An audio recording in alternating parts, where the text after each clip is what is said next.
વાત કરીએ કેન્દ્રીય ગૃહમંત્રી ફરી એકવાર ગુજરાતની મુલાકાતે। અમિત શાહ આજે પરત ગુજરાત આવશે। બંગાળમાં ચૂંટણી પ્રચાર પૂર્ણ કરી ગુજરાત આવશે। કેન્દ્રીય મંત્રી સાંજે રાજકોટ આવવાના છે। ફરી એકવાર ગૃહમંત્રી ગુજરાતની પ્રવાસે આવી રહ્યા છે। રાજકોટથી સોમનાથ મંદિર દર્શન કરવા માટે જશે।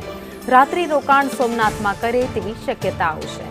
ગત રોજ મતદાન હતું। સ્થાનિક સ્વરાજ્યની ચૂંટણી હતી। ગુજરાતના વોટર અમિત શાહ છે, તેઓ મતદાન કરવા માટે પહોંચ્યા હતા। ત્યારે આજે ફરી એકવાર પશ્ચિમ બંગાળનો પ્રવાસ પતાવી પ્રચાર પૂરો કરી તેઓ ગુજરાત આવશે અને રાજકોટ ખાતે જાય તેવી શક્યતાઓ છે અને રાજકોટમાં જ રોકાણ કરી શકે અને રાજકોટથી સોમનાથ દાદાના દર્શન કરવા માટે તેઓ જઈ શકે।